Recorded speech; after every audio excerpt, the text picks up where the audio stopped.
This is a sew along for 5652. Very easy, and yes, it's very easy.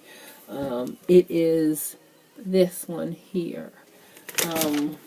It is a great first project, or a great project to do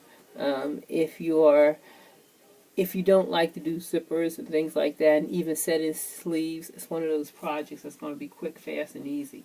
And it's also a nice gift for someone because it's very forgiving. If you don't know someone's size, but you know that they would like something like this, you just need to know small, medium, large. You just got to have an inkling of their size, and it would fit pretty good. It doesn't have to be measured or anything.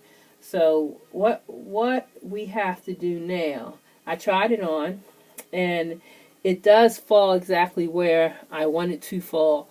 I'm going to do a small hem on the machine. I'm going to serge it. See, this ravels. I haven't changed my thread on my serger, but I'm going to do that. And I stitched around the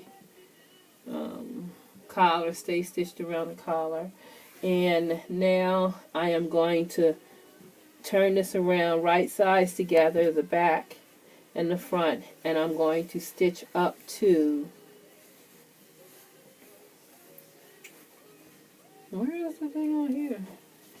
Oh, I'm going to stitch up to here. Wonder why that one don't have it on there. But I'm going to stitch up to the red dot and stop there. And then I'm going to take my bias binding. Now this is the bias binding that I made earlier, and I'm going to put it around the neck. Now this is store-bought bias binding, and you don't get it in all these colors, and it's impossible to match exactly.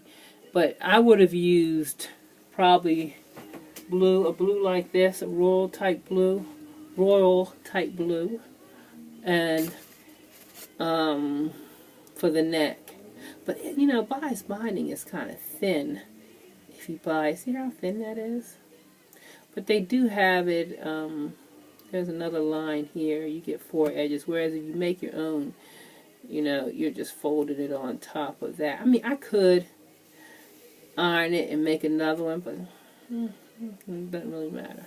So what I'm going to do is, I need to let some of the bias binding hang over.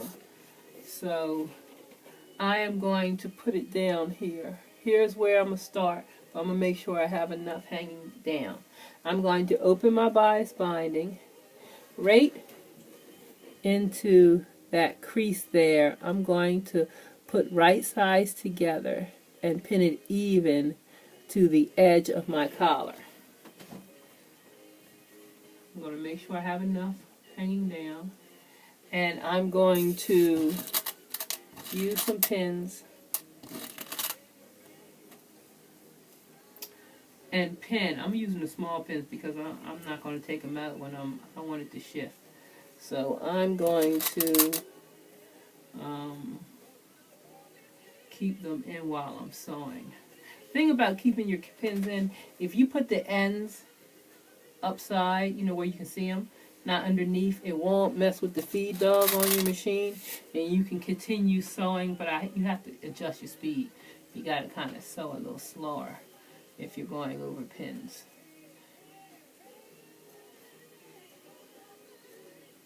So I am going to continue to go around with this. Now I measured my piece to make sure my piece was enough for this, and there's plenty. I got some left over. And after I attach it, I'm going to iron it, and I'm going to use some two-sided sticky stuff to keep it two-sided, I forgot seam something. But anyway, I'm going to bring that back and show you, and I'm going to use that to smooth it out. I might use it on this, so I don't have to sew it. But we'll see. Okay, bye YouTube.